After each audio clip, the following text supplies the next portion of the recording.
Hello everyone, here is Raman Sharma. As an IELTS trainer, I have uploaded different kinds of the videos on my YouTube channel. I have given different kinds of the tricks to the students so they can appear their exam in a better way. Today, I would love to teach only English. I'm not going to use any IELTS module. I'm just going to give you a knowledge of the words. These words we have learned in our school, but we have a great confusion. After watching the video, definitely you people would feel a great change in yourself, or it would boost your level of English.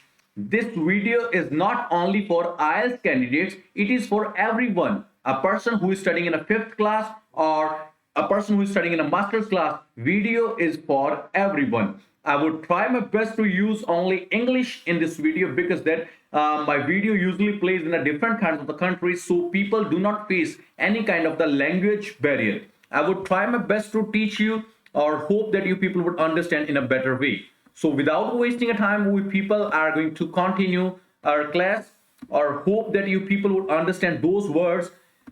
This is only a part one of my video. I would teach 20 words. Or if you people would love these words, I would definitely give you my part two. So without wasting time, we people are going to start our words. And the first word we are going to start, it's called sick or ill. In our school life, we people have learned these words. Like the first word is sick, and the another word is called ill. There is the one tagline: "Learn English by Raman IELTS." I would try my best to teach you these differences of the words. Hope you people would understand. In our school, we used to write application. The name of the application is called a sick leave.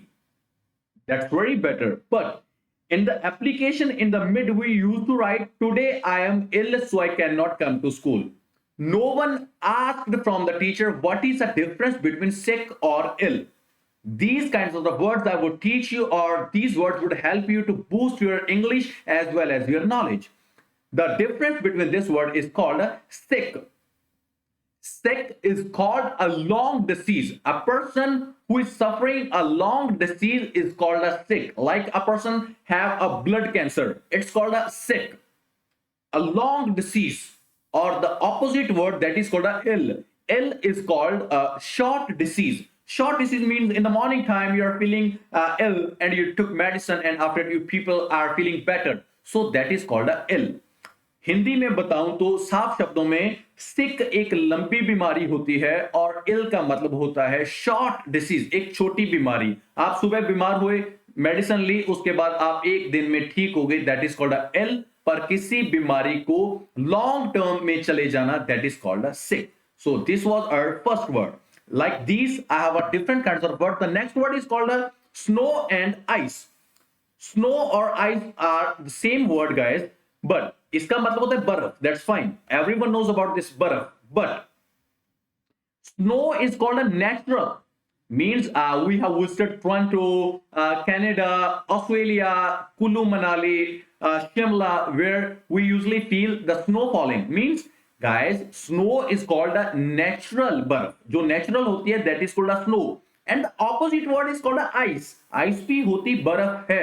But it is made by a man, by a refrigerator, by machines. और जो बर्फ machines के द्वारा बनाई जाती है, that is called a ice. Whenever we people usually go to restaurant, we never say, "Can you please give me a snow?" Never ever. कभी भी रेस्टोरेंट में जाके हम ऐसे थोड़ी बोलेंगे कि ये सॉफ्ट ड्रिंक गर्म हो गया, इसमें स्नो डाल दो. मतलब today I am going to teach you the appropriate use of words. So I hope that you people would understand. The third one is called a wind and air. दोनों का मतलब होता है हवा. Like I'm taking oxygen, you people are taking oxygen, that is an air. Air होती है everywhere. सब जगह पर air होती है. But whenever we are going to say a pressure to a air is called a wind. जब हवा, जो हवा होती है उसको एक प्रेशर मिलता है, तो उसको हम इंग्लिश में बोलते हैं wind. So that's very best, guys, or you people would understand in a better way. Next word is cloth or clothes. Many of the people think that it is called a singular or plural, but no, this is not a right answer. Cloth means unstitched.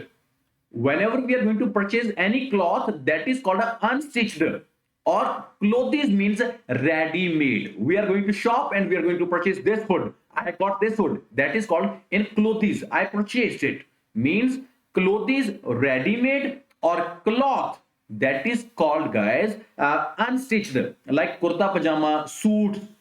We usually go to tailor and we stitch. So this is the difference between cloth and clothes. I hope that you people are enjoying these words, or definitely these words would boost your language. A very interesting word, respectable or respectful. Usually in our school we used to speak respectable principal ma'am, a person who is elder from us. कोई भी आदमी हमसे बड़ा है जिसको हम इज्जत देते हैं, दैट इज कॉल्ड रिस्पेक्टेबल. हमारे पेरेंट्स हो सकते हैं, कोई भी टीचर हो सकता है, ट्रेनर हो सकता है, हमारा गुरु हो सकता है. रिस्पेक्टेबल, जो आदमी इज्जत करता है, a person who is doing respect is called a respectful. For example, मैंने अपने फादर को बोला रिस्पेक्टेबल फादर, वो हो गए रिस्पेक्टेबल और मैं हो गया respectful. This is the huge difference. और सिमिलर वर्ड इनके साथ होता है, that is called a respective. RESPECTIVE, respective. That is totally difference. Respective होता है आपको अपना, अपना अपना जिनको बोलते हैं. जैसे हम बोलते हैं go and sit on your respective seat, अपनी अपनी सीट पर बैठो, अपनी अपनी कार में बैठो. Go and sit in your respective car. So I'm going to teach these words, guys, or you people would definitely feel you are going to learn something new. The next word is called tasty or tasteful. We usually taste the things, means delicious things we taste. For example, we are going to take pav bhaji, dosa, chow mein. A thing we taste by our tongue is called a tasty.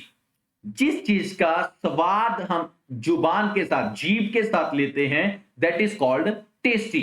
But a huge difference between this, we called a tasteful.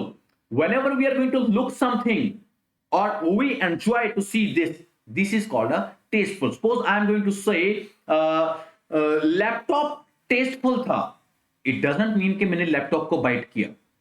मैं आपके घर पे आया, आपके stairs को देखा, मैंने बोला कि अरे भाई स्टेयर्स बड़ी टेस्टफुल हैं. मैंने स्टेयर्स को बाइट थोड़ी ना किया है. जो चीज देखने में अच्छी लगे that is called a tasteful, और जो चीज खाने में अच्छी लगे that is called a tasty. और टेस्टी की जगह पे आप वर्ड को यूज कीजिए डिलीशियस. ये अच्छा है. कोई भी खाने वाली चीज, कोई भी पूछता है ना कि इसका टेस्ट कैसा है, then reply that is delicious. So ऐसे वर्ड्स आपको बहुत अच्छे तरीके से आएंगे तो आप बहुत अच्छा सीखेंगे. Next one is called incomplete और incomplete. In my school days, I didn't complete my notebook. I was a very lazy guy in those days. My teacher used to write a note, incomplete work. Incomplete means whenever you have not completed any kind of the work, but a teacher or any person is giving you an exact time to complete that work. किसी भी काम को करने के लिए आपको एक appropriate time दिया गया है, that is called a incomplete. मान लीजिए किसी बच्चे ने स्कूल में फीस नहीं सबमिट की और teacher is going to say hey your fees is incomplete. Incomplete means you will have to submit your fees within 1 or 2 days. It means that incomplete, we write, it means that we have a accurate 1 or 2 days to complete that thing. The opposite word, that is called a incomplete. Incomplete, suppose there is no time, no limit. Example, a painter is going to paint a wall. Suddenly the painter died and we are going to say this wall is incomplete. Means we do not know the work would complete. If complete, then when? There is no exact time. The time we are going to use the word incomplete. Incomplete, we have a time limit, but incomplete, there is no time limit, or we people are not sure that the work would be done or not.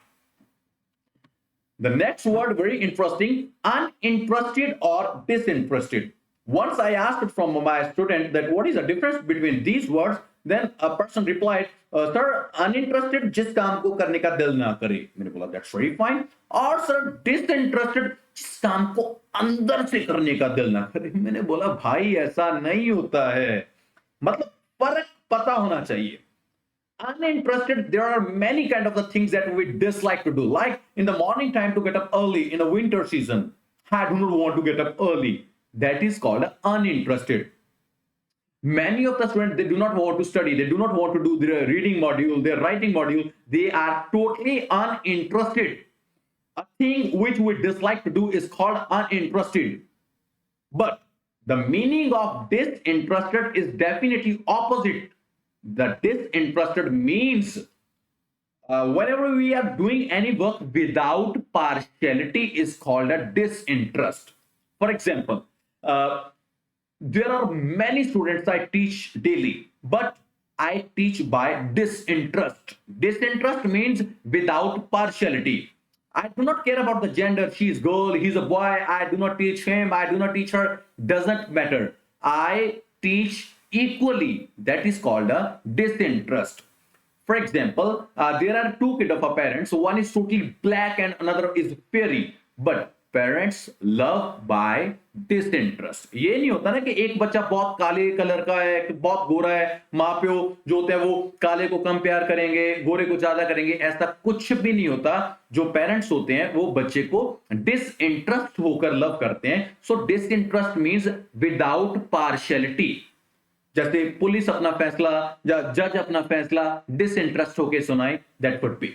I hope that you people are enjoying these words. और the next word is called a listen और hear. दोनों का मतलब होता है सुनना। We are interested to listen something, like I want to listen to music. किसी चीज को ध्यान से सुनना is called a listen. There are different kinds of things we listen. जब हम आइल्स में एक मॉड्यूल करते हैं लिसनिंग, कितने कंसंट्रेट से सुनते हैं, that is called a listen. किसी चीज को कंसंट्रेट से सुनना। The opposite meaning of listen is called a hear. जैसे for example we are going on a road, suddenly the truck blow a horn. उसका हॉर्न हमारे कान में हिट किया, we didn't want to listen that, but कान ने तो सुन लिया।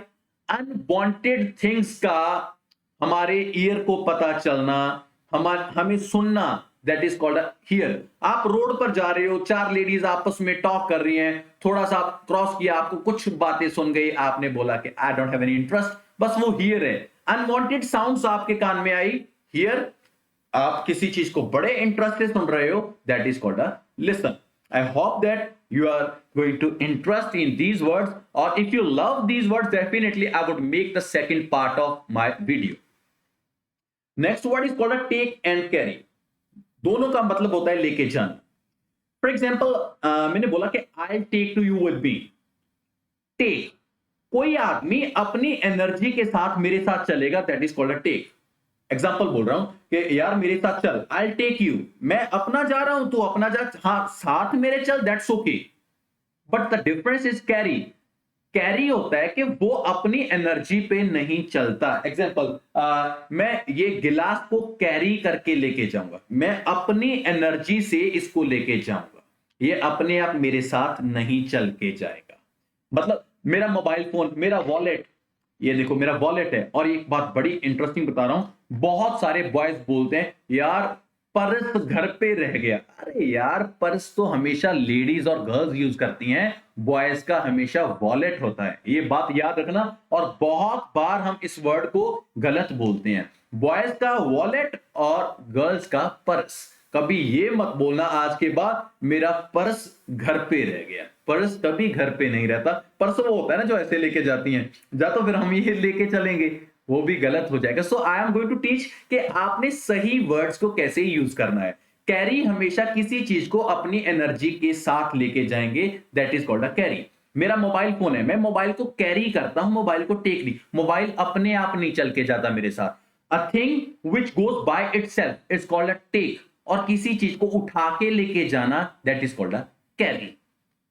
Next word, home and house. Home is a place we live with our family. एक ऐसी जगह जहां पे हम अपने परिवार के साथ रहते हैं, that is called a home. वहां पे मेरा फादर रहता है, मेरी मदर, मेरी फैमिली रहती है, that is called a home.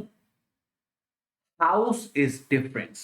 House is called a building, but no one is living there. कोई परिवार वहां पे नहीं रहता। एक ऐसा मकान है जो हमने लेके छोड़ दिया, that is called a house. School में हमेशा we got homework, never got house work. So these are the interesting word. जब ऐसे वर्ड्स सीखते हैं ना तो इंग्लिश में इंटरेस्ट पैदा हो जाता है। Next word is called a buy और परचेज। टू डिफरेंस है। Buy only on for online shopping और purchase we go to shop. Buy online or purchase whenever we are going to shop and we get.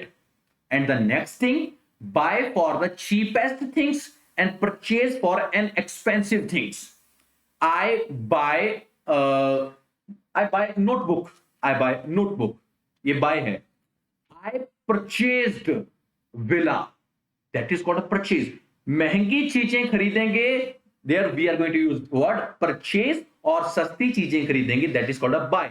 और online खरीदेंगे तभी bye, और दुकान पे जाके शॉप पे जाके खरीदेंगे that is called a purchase. I hope that you people have a great interest और you people are learning better with these words.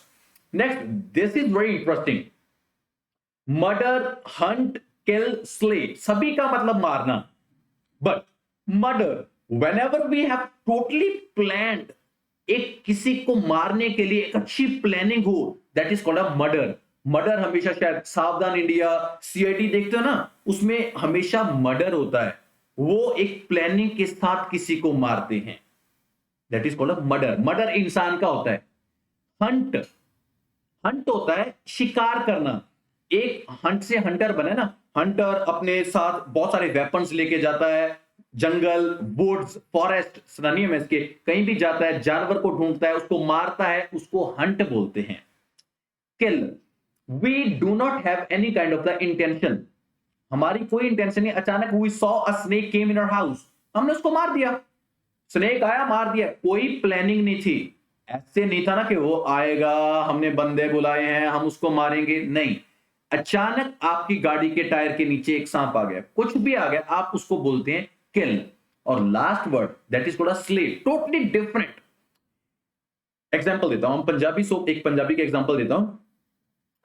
हमारे बहुत ही मानयोग, जैसे हम बोलते हैं, हमारे गुरुओं में एक बहुत ही मेरे पास अगर मैं वर्ड यूज करूं, जैसे बाबा बंदा सिंह बहादुर जी, उन्होंने इतने मुगलों को मारा, दैट वाज नॉट मर्डर। अच्छाई की बुराई के ऊपर जीत थी, that is called a slay.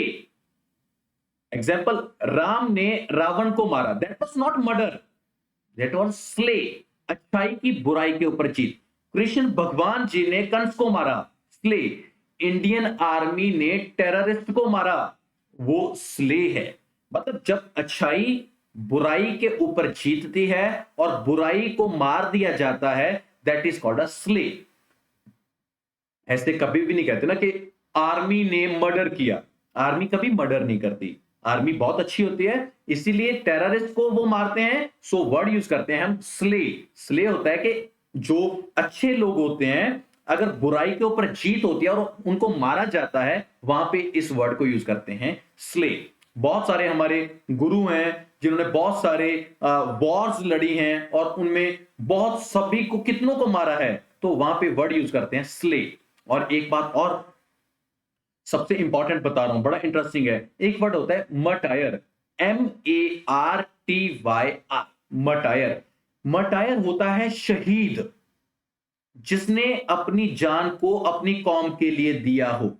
कभी भी, जैसे हम ऐसे नहीं बोल सकते ना किसी भी गुरु को, या कोई भी ही डायड, वहां पे डायड वर्ड बहुत गलत है, नेवर एवर यूज। कोई भी जो जंग के मैदान में शहीद हुए हैं, जैसे सरदार भगत सिंह शहीद हुए हैं, बहुत उधम सिंह शहीद हुए हैं, इनके लिए वर्ड यूज करेंगे मटायर, MARTYR। वहां पे डायड वर्ड गलत है, ठीक है ना। जो अपनी कौम के लिए शहीद हुए हैं, तो शहीद के लिए मटायर वर्ड है। So I hope that you people would definitely understand. Next word is called a break and pluck, दोनों का मतलब होता है तोड़ना। बट फ्लावर, फ्रूट और stars, we use only one word, that is called a pluck. Or the many things we break, we use word break. तप को तोड़ा, ब्रेक कर दिया, तप को प्लक नहीं किया। Only three things के लिए प्लक है, and after that we people are going to use the break word for all things we break, जिनको तोड़ते हैं वो ब्रेक हैं। बड़ा इंटरेस्टिंग वर्ड है, होप कि आपकी लाइफ में बड़ा काम आएगा। ऐसे नहीं कि मैरिज और वेडिंग, बड़ा इंटरेस्टिंग पढ़ाऊंगा। Marriage is called a long relation, marriage is called a long relation. पर जब किसी के, हम बोलते हैं ना, बहुत लोग बोलते हैं कि happy marriage anniversary, that is totally wrong. Never ever wish bye marriage anniversary, that is called a wedding anniversary. जिस दिन शादी का पर्टिकुलर एग्जैक्ट डे होता है, so that is called a wedding day. Relation life का पूरा चलेगा, that is called marriage. आज के बाद किसी ने ये नहीं लिखना कि happy marriage anniversary, we are going to write happy wedding anniversary. Wedding होता है वो एग्जैक्ट ओनली वन डे, जिस दिन शादी हुई थी वो exact day, that is called wedding day. बाकी सभी लॉन्ग पीरियड में वो होता है कि मैरिज। आई होप कि आपको समझ आया होगा। सिनेमा और थिएटर बड़ा इंटरेस्टिंग है, बहुत लोग गलत यूज करते हैं। Cinema is a place where people usually go for relaxation to watch movie. वो है सिनेमा, जहां पे मूवी प्ले होती है।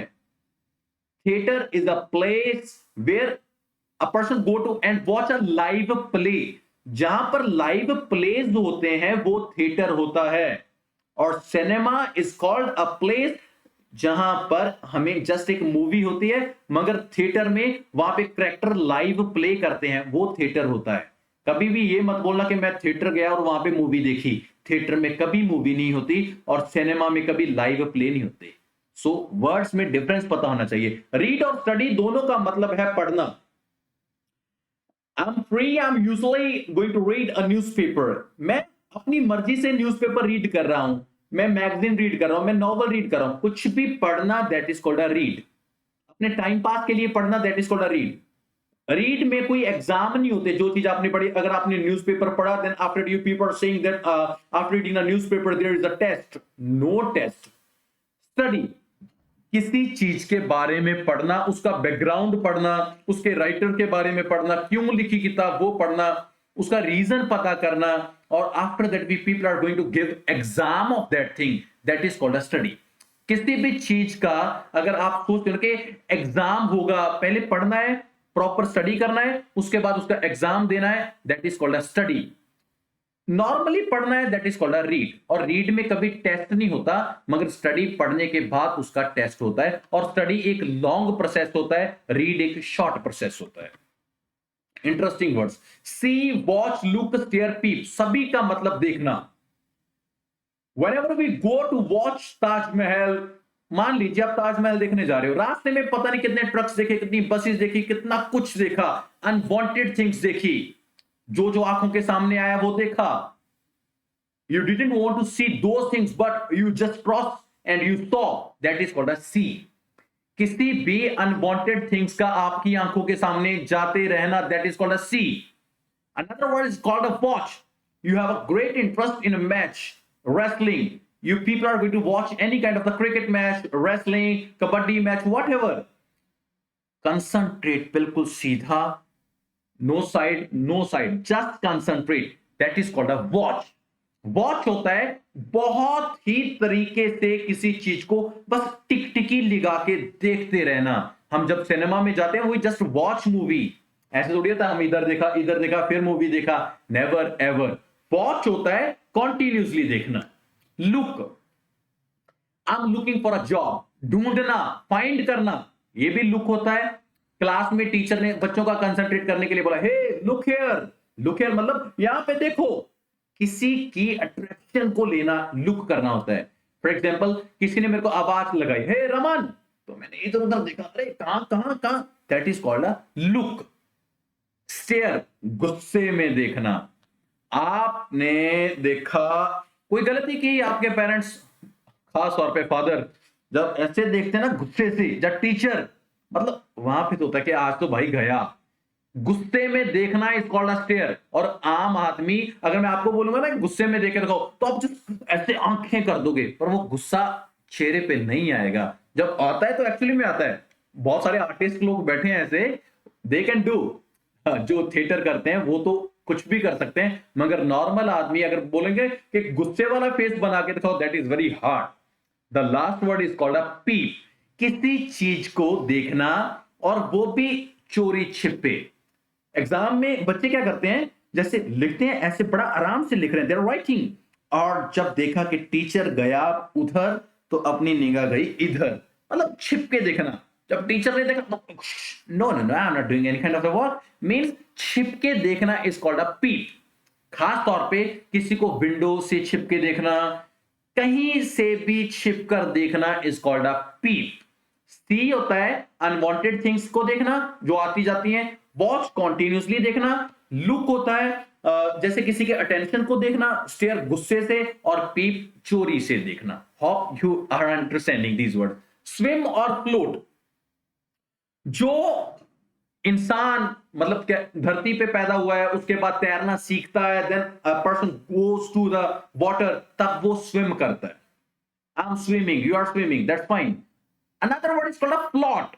प्लॉट बोले तो जो पहले पैदा ही पानी में हुआ, पैदा ही पानी में हुआ। जैसे हम ये नहीं कभी बोल सकते fish is swimming, fish is floating. Fish हमेशा फ्लोट करती है, जो पानी के जानवर पानी में ही रहते हैं वो होता है float.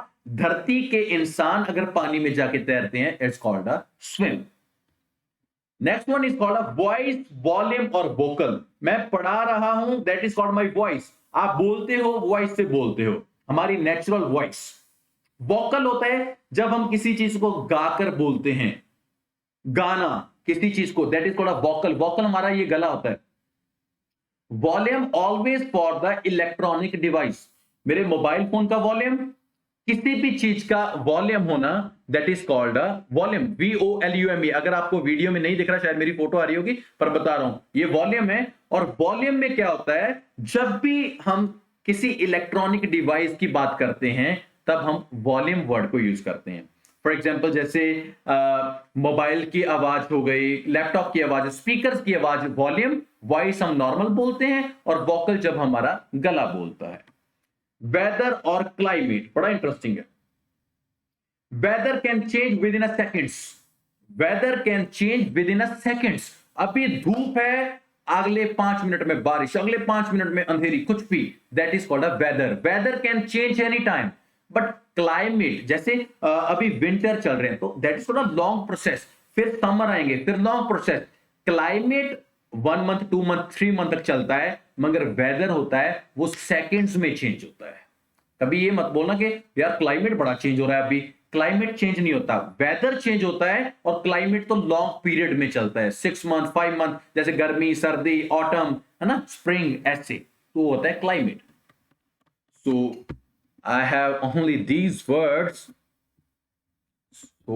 So I hope that you people learned these words. I taught in a different way. So if you people love these words, definitely I'll make the second part of these words. Or I hope that you people learned in a better way. So if you love these words, hit like button. So I would definitely understand that you people understood a better way. So I'm just going to close the video. So thank you very much. I'm gonna stop this video. So love you, take care, hope you people have great interest to learn. So goodbye, take care, love you.